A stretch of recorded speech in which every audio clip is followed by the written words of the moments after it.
Welcome to today's presenter interview. My name is Jamie Gary. I am the owner of UpVision Consulting LLC and the host of the Attorneys Resource Conference. We will be holding the Attorneys Resource Conference in Grand Rapids, Michigan, August 11 through 13, 2026 at the Bob, right downtown. This conference is designed for attorneys, legal nurses, healthcare professionals, and anyone involved in medically related case litigation. When you attend ARC 2026, you will develop skills to improve your strategy in case litigation, improve your professional practice, and improve your ability to identify and mitigate risk. To obtain your seat, please go to attorneysconference.com or simply scan the QR code in the bottom of my screen and register today. This is an event that you do not want to miss.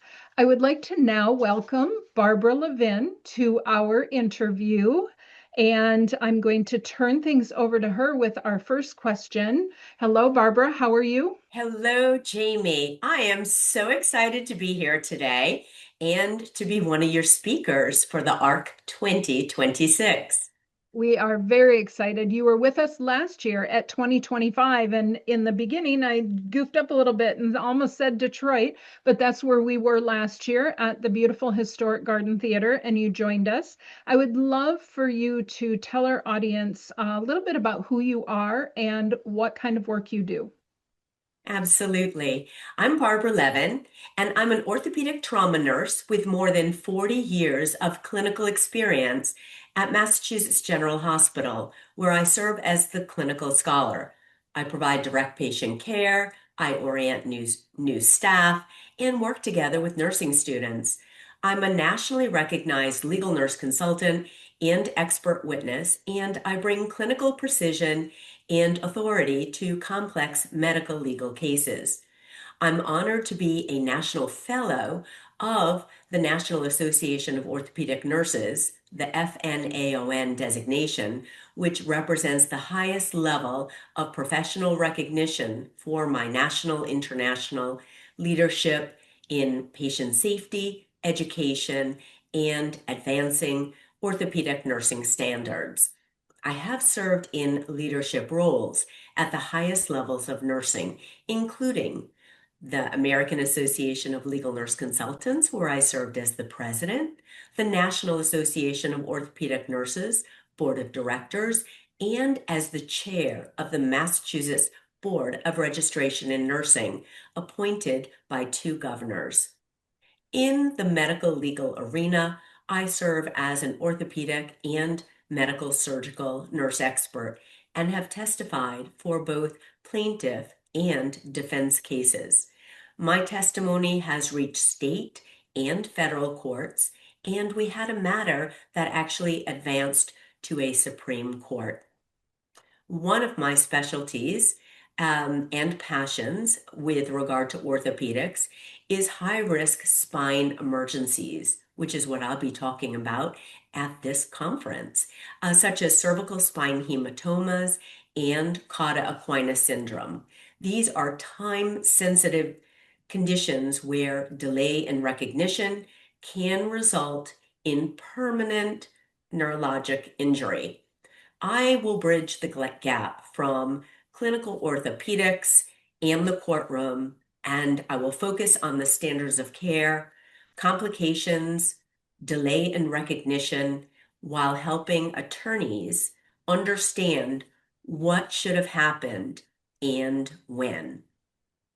Your background is amazing, and we're excited to hear your presentation and appreciate that snapshot of that presentation that you just gave us. Why is this topic so important? And what is the risk if it's not addressed, either medically or in case litigation? My presentation is entitled Spine Emergencies on Trial, Timing, Recognition, and Liability. When spine emergencies are missed or delayed, the consequences can be catastrophic. So my session will explore clinical progression, red flag symptoms, and critical decision points with cervical hematomas and cauda equina syndrome. equipping medical legal professionals, such as those attorneys and legal nurses and risk managers and others, with the tools to analyze timing, causation, and liability with precision. My presentation focuses on cervical spine hematomas, as I mentioned, and cauda equina, which, when they rapidly evolve, hours and minutes can matter. Thank you, Barbara. That's a wonderful answer. I'm very excited about this. As an expert, I have worked on some similar casework, and I'm excited to learn a lot from you in your presentations.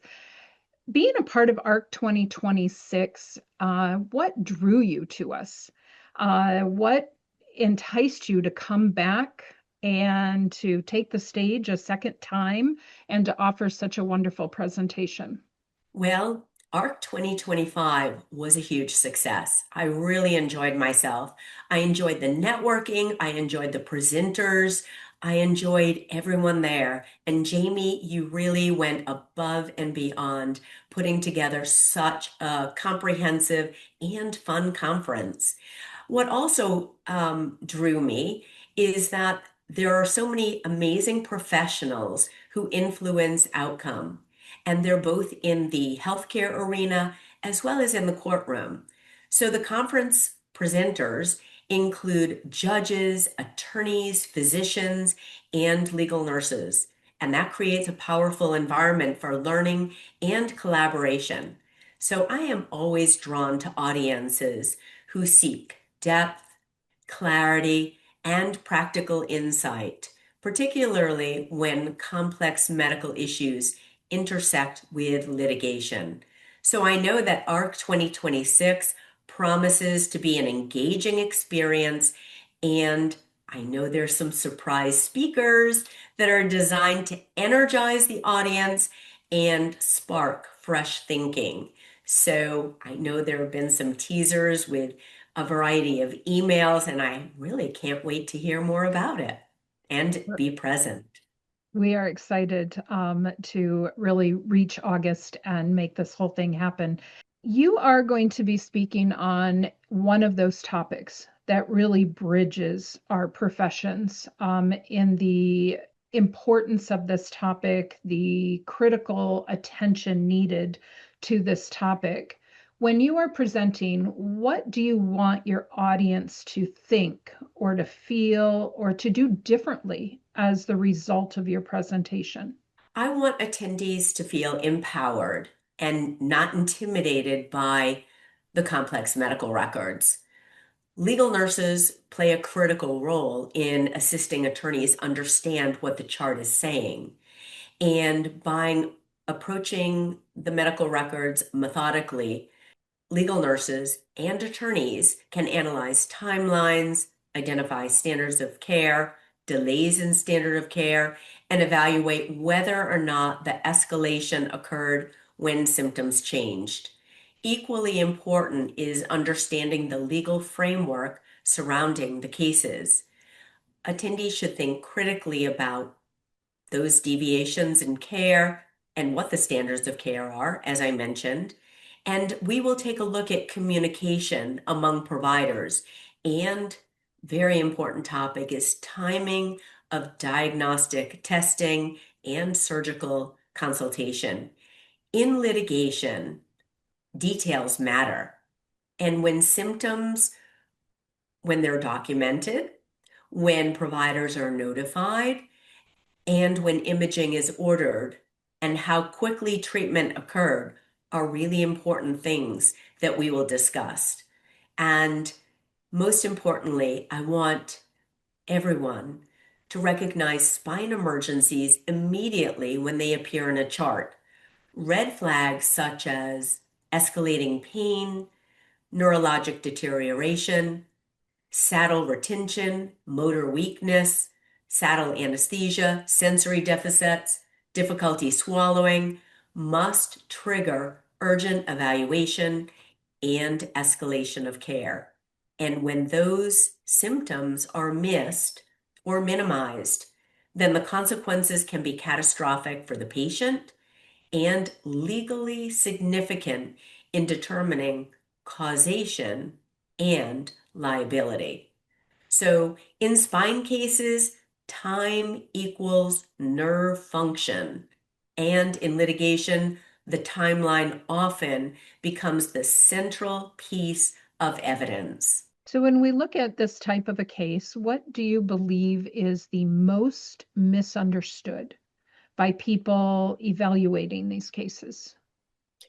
I would say one common misunderstanding in spine litigation is underestimating how subtle the early clinical presentation can be. Conditions such as cauda equina or cervical spine hematomas may initially present with non-specific complaints such as back pain or numbness, tingling, or even vague, significant neurologic compromise can occur afterwards. So, for attorneys evaluating these cases, the key issue is often whether these early warning signs of the back pain, numbness, tingling, or vague neurologic symptoms, if they meant something before you get to the rapidly progressing, significant worsening neurologic compromise. So, was it recognized? Were these documented? And were these appropriately acted upon by the healthcare team? And another common misconception, and this is a really important one, and we will talk about it further in my presentation, is was imaging obtained? Was it timely obtained? This is a really important place to focus in when you're looking at these cases. I have seen cases where an image um, order has been written and there was a delay of 24, 36 hours. Perhaps it wasn't written stat. Perhaps there was no intervention. Perhaps there were no orders written. We're going to talk about the importance of that. So, who should be in the room? The people who should be in the room are attorneys. Any attorney who evaluates spine injury, delayed diagnosis, or postoperative complication cases should be in the session. Medical malpractice attorneys, personal injury attorneys, legal nurse consultants, case managers, risk managers, and even claims professionals. Everyone will gain insight into the clinical red flags, timelines that often determine liability in these spine cases. Again, we're going to look forward to everything that we are going to learn in your presentation. As you prepare and you think ahead to August 2026 and attending the ARC, speaking at the ARC, what are you most excited about? I am so excited about many things. I mentioned earlier about the networking and attending the amazing lineup of speaker presentations and meeting the vendors and seeing you, Jamie, of course. But it's also the opportunity to bring clarity to the complex spine litigation cases. I'm really excited to connect with professionals from diverse backgrounds and share my knowledge with them, aside from the networking. And also, there is going to be so much fun and engagement. There'll be engaging programs that make this conference experience quite memorable. So I know that there are high-level discussions where medicine and law intersect, and I'm not only excited about sharing insights, but also learning from others and learning how to strengthen case analysis and legal decision making. It's going to Well, be such a fun time. it is going to be a fun time, and thank you for accepting this opportunity to present and to join us in August. For all of you listening today, thank you for staying to the end of this video and meeting Barbara Levin. Join us in August 11 through 13, 2026, and have your opportunity to meet Barbara in person and to learn from everything she has to offer. Please go to attorneysconference.com to register today, or simply scan the QR code on this screen and book your seat. This is an event you do not want to miss.